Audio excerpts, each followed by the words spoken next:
Ninda basuhuje ni yemwe mbaye nikaze mwe tubana umunsi wundi ni mwe mukunda mukanakurikira amakuru n'ibiganiro byacu gatanu kuri gatanu. Haje nitwa Romeo Janvier ni kumwe na Emi nyawe. Emi umeze fresh? Asha wapi? Nakabaraga Melody yandaje amajoro. Melody yandaje amajoro ariko nubundi ni hahandi ni kakazi uyu mwaka nakuryama. Shabyo wamagare nta waraya amajoro uziko na brand wayicuritse. None se suri. Ngayicurukure yego ariko wasenge koreke gero nango mumbirize we entertaining komezanye niko byari bigoye cyane biragaragara cyane wari uri ku kibuga cy'indege mpuzamahanga cya Kigali Kanombe. Indege nagezeyo ku isaha ya saa saa 8 n'igice. Melody yasohotse mu kibuga cy'indege kabisa ku isaha ya saa 8 n'iminota 37. Nani wumusa uri kumva ngeze mu kanya mu rugo kabisa mu rugo mageze nka saa 10. Melody ameze ati na warananiwe mu kuvuga se naga ari gucangamo ka twasona twambaye dawe twasona ngo turimo kubera yuko ibyo yagiyemo yarabikoze kandi byagenze neza. Uriya mutipe ni munyakazi ahubwo kubera n'umunaniro nari mfite n'iki urabona no kubyuka navoze ngaje muri Hyundai kandi ari muri Toyota. Ariko impamvu ndayumva tu abantu badukurikira kuba warakuze upanda ibikamyo nago bikwemera kumenya moko y'imodoka sibiri na ngombwa.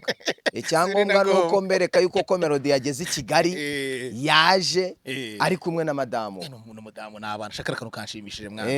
Noneho muraza kwandika iki se nanone ko kubushize mwanditse ngo Melody ngo yaje ngo umugore we ngo yaje kumutwara ngo mu modoka idafite urugi.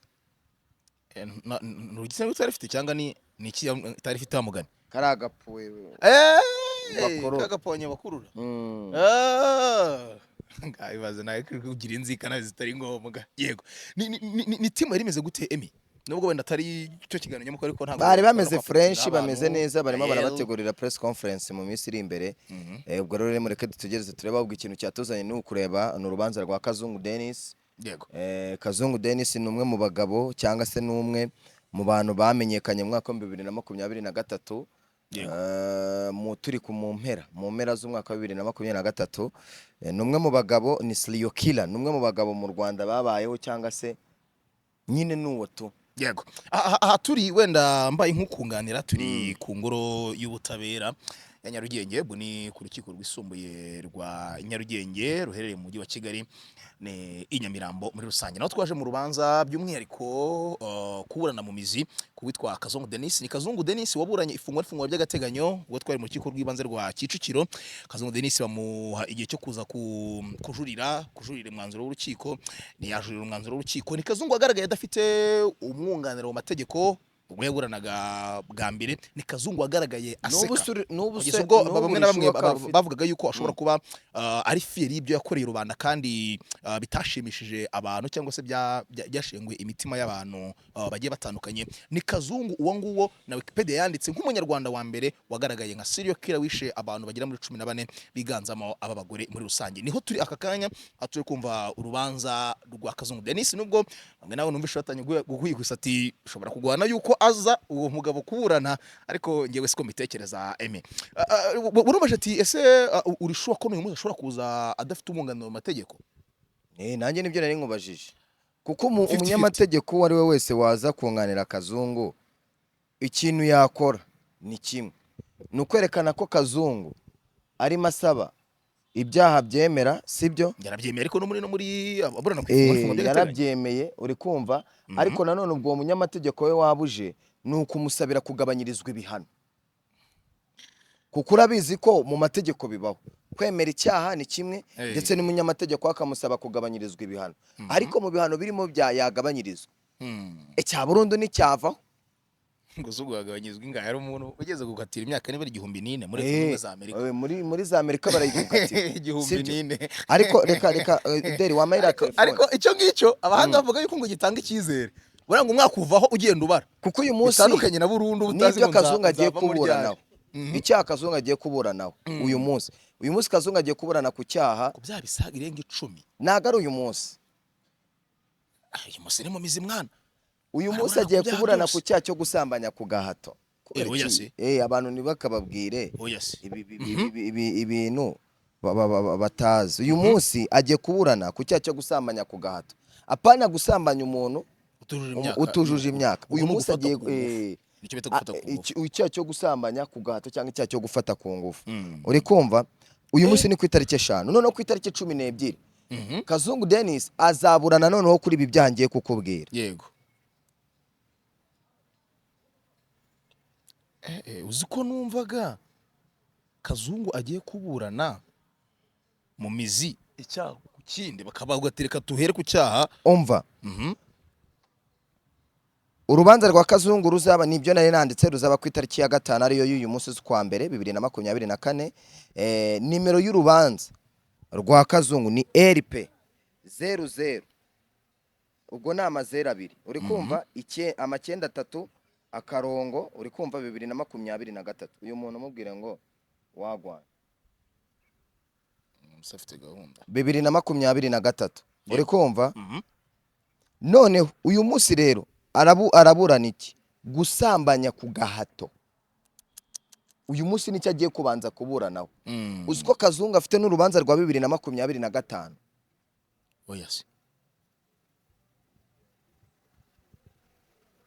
Azaburanira mu rukiko rwa Nukuvuga ngo araburana ku cyaha cyo gusambanya ku gahato. Yego, uyu munsi akiburaneho. Yego. Agihamywe cyangwa azakigirwa. Noneho urubanza rwa kabiri leta tariki 12 z'ukwezi kwa mbere, nimero y'urubanza ni RP 01/24/60 gatandatu akarongo 2023.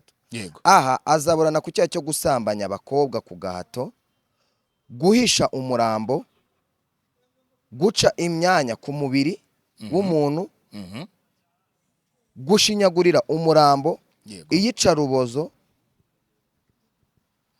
n'icyaha cyo kwitwara n'ifunga bitemewe n'amategeko. Kwitwara n'ifunga bitemewe n'amategeko nko gushimuta. Ni ugutwara umuntu ukamufunga binyuranyije n'amategeko. Ukamufunga binyuranyije n'amategeko. Ibyemewe n'amategeko bikorwa n'inzego zibishinzwe. Noneho icyaha cy'ubwicanyi nacyo uyu munsi wenda bashobora kubihuza n'iki cyaha kihe cyo gusambanya ku gahato, kuko we yasambanyaga yahitaga amwica.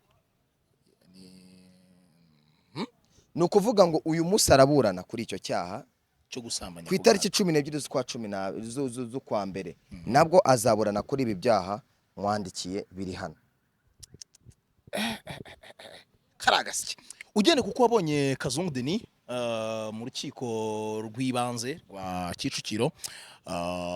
Imiburanire ye tari myinshi cyane, Sije kuvuga ati wabitewe n'iki ati ngibyo nakoraga bari yabanje kunyanduza sida. Ni statement urwego rw'ubugenzacyaha RIB rwanyomoje ko Kazungu atarwaye sida cyo gihe.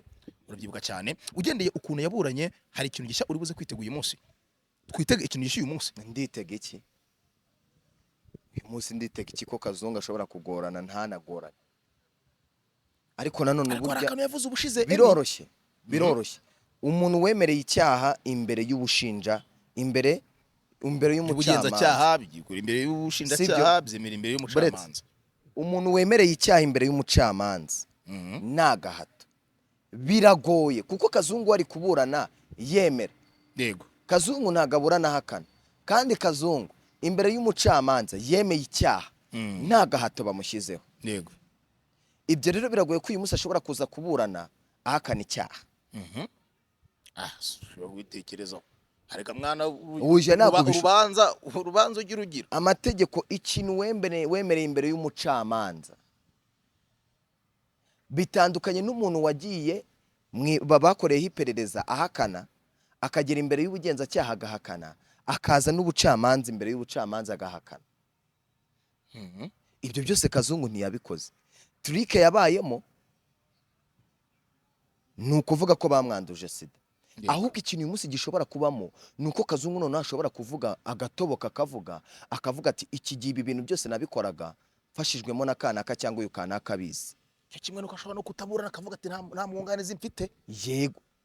Nabyo akabereka akabangare wo Mugesera. Kandi amategeko arabimwemerera yuko agomba kubona afite umwunganira mu mategeko.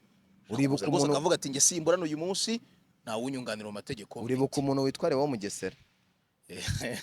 Lewo Mugesera niwe muntu waburanye umuhenerezo kandi amajwi yiwe ahari n'amashusho ahari aravuga tuyusinge mfite ikoranabuhanga mwabana ati iri jambo singewe warivugiye ku kabaye singewe kandi ariwe rero Kazungu nawe ashobora kuza akavuga ati ngiye sindi buburane kuko mfite nta mwunganizi mfite. Yego ubushize tujya kumva urubanza cyangwa iburesha ryo mu ifungwa by'agateganyo abantu gitandukanye turi kice ubwo kuko byanasabye ko polisi ikura abantu mu muhanda kugira ngo bajye mu mirimo yabo igitandukanye. Twabonye abanyamuryango bagiye batandukanye, twabonye amarira y'umumama mama wa Eric. Ura naga ari mama wa Eric. Ura numurera. Nuwareraga Eric. Yego. Ni mama w'ubwo umurera. Oya. Numurera numufasha kubona ubuzima. Nuwamufashaga kubona ubuzima. Naga ari mama. Tubona abakobwa bagiye batandukanye, hana bagiye bamera nk'ababi planking ngo ngiye Kazungu twaramuye. N'umuhungu wa Madrid ari he yakoze akantu ngo nanjye Kazungu yarangize. Byabaye skandal ndende cyane, basaga nini cyane, dore ko byari ngombwa kubera ko yari inkuru irimo iragenda ivugwa kandi cyane n'abantu benshi bagiye batandukanye. Mu rubanza twaza kubona ibindi birego bishyashya, twabona abandi babuza abantu mu rubanza rwa Kazungu. Ibintu ni bibiri kandi ibi bintu uyu muntu waho Kazungu atuyazakomeze njyanye ihanganiro kuko ngenda bivuga nkuko mbyumva nkuko mbitekereza. Sindi kumushinja aho Kazungu yaratuye, sindi no kumushinja. Ngewe n'uyu munsi ndakibaza abantu bashinzwe umutekano bari batuye kwa Kazungu bakoze iki. Kaba abantu batakaga bakoze iki. Ese aba bantu inzego zarabegereye zirababaza. Kuko ntabwo nibaza kuntu umuntu nkurikije ikiganiro nagiranye n'abantu bari batuye hari mu Busanza. N'amagambo kuko bavuze nimba bataramubeshyeraga uriya muntu. Ati harimo umwe wavuze nk'umuyobozi ati umunsi haguye umuntu ati nabo baba baze kwicuruza. Ati ni indayi. Ikiganiro kirahari. Nkibaza aba bantu bari bashinzwe umutekano muri uyu mudugudu. Kubera iki batigeze baza kugenzura ngo barebe cyangwa se ngo bamenye niba ibintu biri gukorerwaho cyangwa ibintu biberaho ngaho muri urwo rugo. Kubera iki? Habayemo uburangare bw'inzego. Habayemo uburangare bw'inzego z'umutekano cyane cyane. Nta kuntu yihishiraga. Emi ibaza umuntu ujya mu nteko y'abaturage. Sibyo? Umuntu agakora umuganda. Umuntu akaba afite agakipa kinamo ku cyumweru kari aho ngaho. Akarura muntu ufasha abantu. Emi kumukekwe ntibyakugora. Nyirinzu yavuze ko ari amaze igihe kingana cy'adahembwa atabona amafaranga. Ariko bwari ubwumvikane. Subiza. Amaze igihe kinini. Nimba atarahatuye. Barumvikanye ko ari amafaranga ari blo. Nimba atarahatuye ariko yari afite umuntu ureberera inzu ze. Ese uwo muntu ureberera inzu ze yagiyeyo kubireba. Emeze ko bigora kugira ngo mu gihe uba mu nzu ya wenyine nyirinze zo kontrola inzu yawe. Ahubwo niho byoroshye. Uburangare dukora yego n'uburangare banyirinzu bakora wenda bizababira isomo kuko ntabwo ubuzi ngo inzu iri nakora iki. Ibyo bintu nabaye mu nzu umwaka sinoga mwana. Umwaka nyirinzu ataragera mu rugo. Ni ikibazo kuri konti. Ni ikibazo. Kwishyura kuri konti. Ahubwo dore ahantu ngiye nyirinzu reka ndeke kumukonta naho. Ndashaka kumenya abantu bari batuye bashinzwe umutekano mu mudugudu. Nyirinzu amahirwe yagize uyu munsi nawe yakagombye kuba arimo. Nuko yatanze ikiraga akavuga ati hari umuntu umbereye mu nzu zanjye yanze kunyishyura. Niyo mahirwe yagize. Ariko se ni gute umuntu ashobora kuba ntuye hano ni umukuru w'umudugudu. Ashinzwe umutekano. Hari bamutwara sibo. Umuntu abaye ahantu rimwe abaye ahantu kabiri. Bari kumva ko hari umuntu wagiye gutaka rimwe. Bari kumva ko hari umuntu wahatakiye kabiri. Bari kumva ko hari umuntu wahatakiye gatatu. Nibagire n'amatsiko ngo bajye kureba muri urwo rugo si uyu muntu abaye yica abantu. Yego. Ni ikintu bita uburangare kuri bamwe mu bayobozi. Ntatinya kuvuga. Ndabivuga nk'umunyamakuru nawe nshinja. Ariko ndashinja inzego z'umutekano ziri aho ngaho. Yego habaye mu burangare. Izi nzirakarengane zigeze kuri 14 zaguye kwa Kazungu. Harimo ababigizemo uburangare. Yego uburangare bwo bwarimo. Kandi kurugaragara wese. Uraza uritega koza kongera kubona Kazungu mu ibara ry'iroza yongera seka. Nkuko yabasekeye ubushize. Umushinyaguzi akora iki? Arashinyagura. Harya niko bavuga ngo umushinyaguzi Uyingi cyakora no gushinyagura. ngabaza nk'iki hari ubaza nk'umushinyaguzi gutyo sinzi Wabyakira gute? njye nabyakira gute nahindura akazungu ibitekerezo bye Yego. Reka dusubize kuri aka ngaka. ntabwo nyine nshobora guhindura uko ateye none se nyembe mbe nuza mbe uriya mutipe wavuze ngo ngarara ruta akazungu amurya Yifitiye ubwoba yego. Ibyo duse nk'abisimbuka gato kuri aka ngaka. Wabyakira gute wumvishe Kazungu yari afite uburwayi bwo mu mutwe? Birabiterwa n'uburwayi bwo mu mutwe. nta burwayi bwo mu mutwe